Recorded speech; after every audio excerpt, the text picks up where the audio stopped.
bienvenidos a un nuevo video tutorial. Vamos a continuar insertando preguntas en el banco de preguntas. En esta oportunidad insertaremos lo que es una pregunta del tipo emparejamiento. Para ello primero lo vamos a definir y veamos qué dice la definición. Dice la respuesta a cada una de las subpreguntas. Aquí habla de subpreguntas porque es el planteo de preguntas dentro de una pregunta mayor. Sí, por eso habla de subpreguntas. Debe seleccionarse a partir de una lista de posibilidades. La situación es la siguiente. Yo planteo por un lado preguntas y por otro lado respuestas. Ahora, la idea es unir pregunta con respuesta correcta.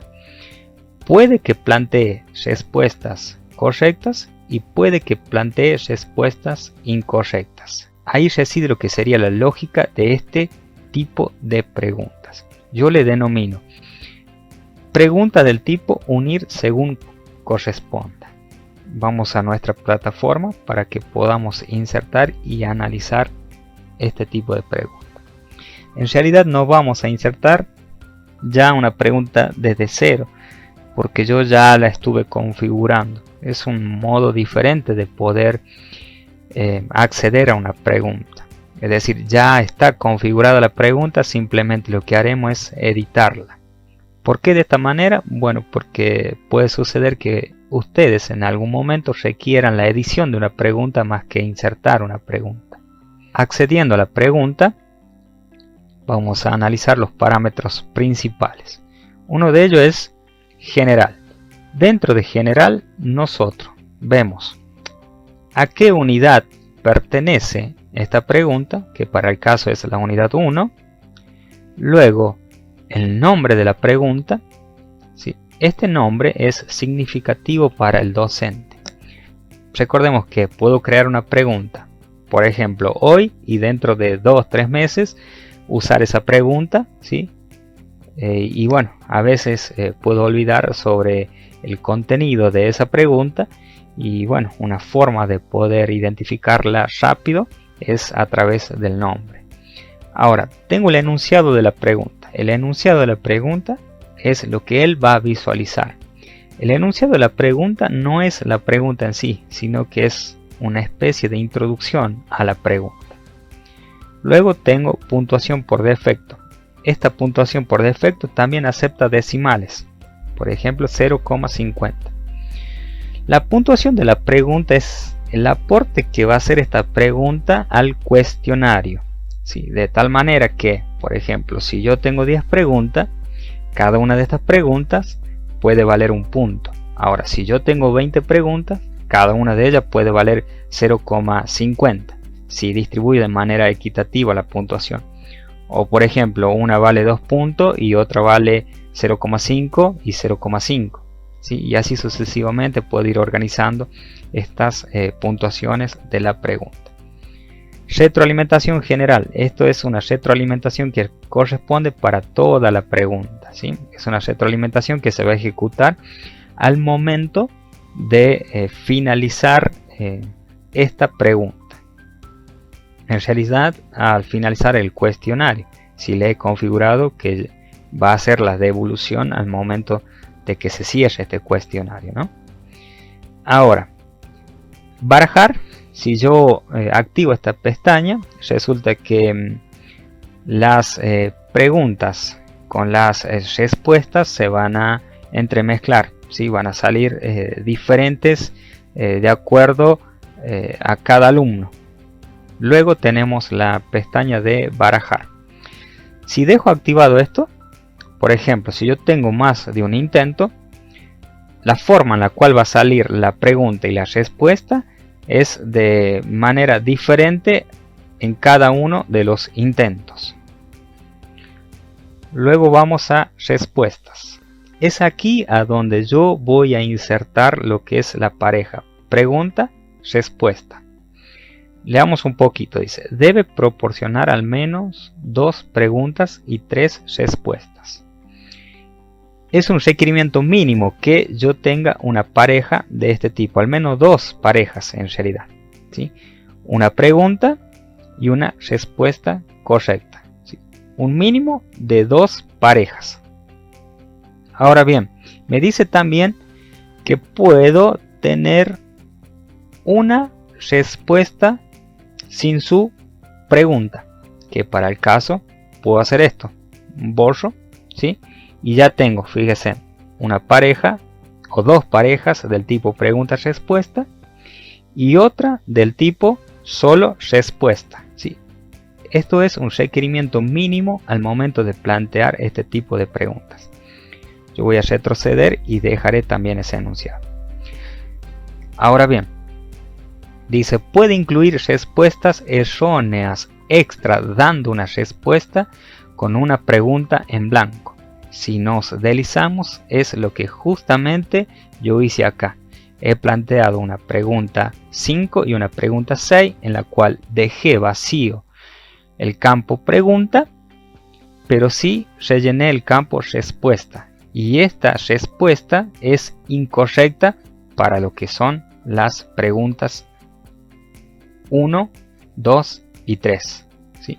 Esto también se puede hacer. Lo siguiente dice, las entradas correspondientes a la pregunta y respuesta en blanco serán pasadas por alto. Si por ejemplo yo tengo acá una pregunta que tiene vacío el campo pregunta y a la vez tiene vacío el campo respuesta, esta será pasada por alto. ¿Sí? ¿Por qué sucede esto? Porque resulta que a veces quiero insertar más de 5 preguntas. Por ejemplo, ¿sí? Hago clic en más conjunto de espacios y esto me va a insertar 3 preguntas, respuestas, ¿sí? De tal modo que de esas 3 que se insertaron, solo voy a usar, por ejemplo, 2 y este campo va a quedar vacío. Si esto sucede, el sistema no va a tener en cuenta este campo, ¿sí? Eso es lo que nos informa aquí. Ahora, retroalimentación combinada. Esta retroalimentación se ejecuta al momento de finalizar lo que es la pregunta. ¿Cuándo se ejecuta una y cuándo se ejecuta otra? En los siguientes casos. Si el alumno responde correctamente todas las preguntas, es decir, combinó correctamente todas las preguntas con sus respectivas respuestas, resulta que la retroalimentación que se va a ejecutar es esto, para cualquier respuesta correcta. Ahora bien, si el alumno de 5 preguntas, 3 son correctas y otras 2 son incorrectas, se ejecuta esta retroalimentación. Si el alumno no responde correctamente ninguna respuesta, es decir, no logra unir correctamente ninguna pregunta con sus respectivas respuestas de manera correcta, se va a ejecutar esta retroalimentación. Ya lo vamos a ver a esto. Múltiples intentos. Lo siguiente. Puede ser que el cuestionario permita más de un intento. Por lo tanto, cuando intente más de una vez en esta pregunta, yo puedo acá ver qué comportamiento va a tener esos intentos. De tal manera que si el alumno hace un intento y ese intento está mal, al siguiente intento yo lo puedo penalizar. Penalizar significaría que le voy restando de la calificación de ese punto máximo que él puede obtener, le resto en porcentaje. Por ejemplo, tiene 2 intentos y en el segundo intento hace que todas las respuestas y preguntas sean correctas, pero como ya tuvo un intento fallido, en el segundo va a tener un 50% menos. Por lo tanto, va a ser 0,5 la nota de esta pregunta, ¿sí? La puntuación con la cual se va a evaluar esta pregunta. Ahora, si yo tengo más de un intento, puedo darle pista. Es decir, cuando él resuelva un intento y no es correcto, le puedo dar yo pista. 1, 2, 3, ¿sí? La que creamos conveniente. Luego en marca voy a dejar por defecto, no tocaremos este parámetro y acá creado y último guardado me va haciendo un registro de cuando yo he creado esta pregunta y cuándo fue la última vez que he modificado esta pregunta. Al momento de guardar este tipo de pregunta tengo dos opciones. Por un lado, guardar cambios y continuar editando, o guardar cambios y salir de la edición.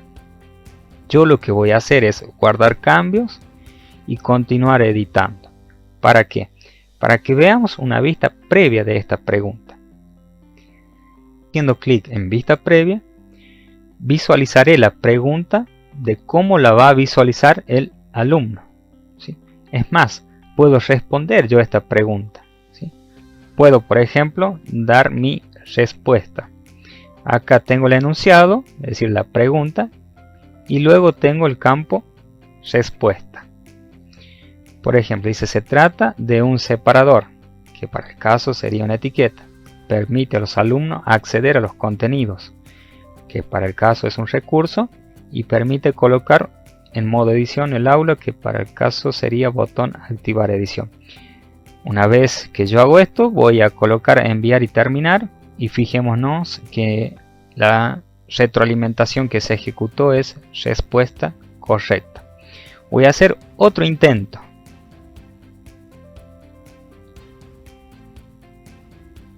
Pero en este intento solo va a ser que dos preguntas sean correctas.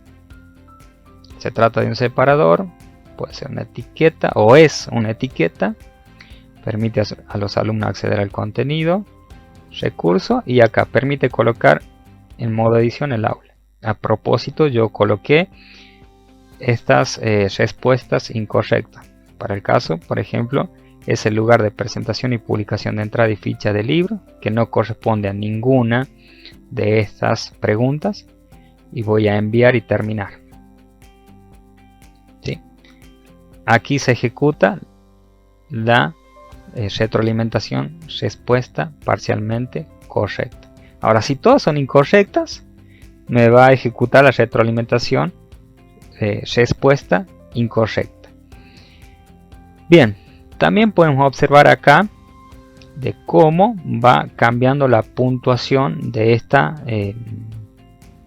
pregunta. De tal modo que si yo obtengo del total de preguntas correctas solo 2, me da un porcentaje, y ese porcentaje se aproxima al ideal, ¿sí?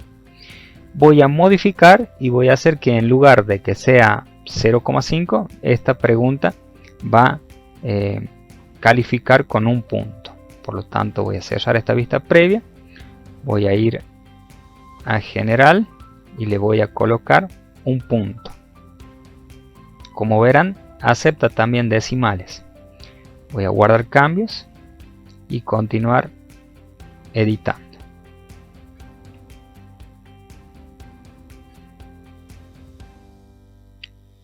Voy a vista previa y veamos qué es lo que sucede, qué es lo que cambia. Aquí, ¿ve? Cómo puntúa esta pregunta. Lo interesante aquí es que, por ejemplo, en un momento determinado para el cuestionario puedo colocar que vale 0,5 esta pregunta, y para otro momento un punto. Es por ello que permite este tipo de preguntas esa edición. En realidad todas las preguntas permiten edición, ¿sí? Voy a cerrar. Y algo interesante también, el campo pregunta no solo admite texto, sino que también yo puedo insertar una imagen. ¿Sí? Simplemente hago clic en imágenes y busco una imagen en mi computadora y le doy a insertar. Con esto, en lugar de que la pregunta se haga a través de texto, la hago a través de una imagen, ¿sí? Pero bueno, para el caso voy a dejar texto. Ahora, lo que voy a hacer es directamente salir ya de la pregunta, guardar cambios. Listo, con esto ya tengo una pregunta del tipo emparejamiento insertada en la unidad 1 y configurada debidamente. Sé que se hizo un poquito largo el video tutorial, pero creo que fue bastante productivo porque hicimos pruebas, insertamos, más que insertar una pregunta fue editar una pregunta, y vimos el comportamiento de lo que es esta pregunta, ¿no? Así que bien, es lo que quería abarcar en este video tutorial. Hasta un próximo.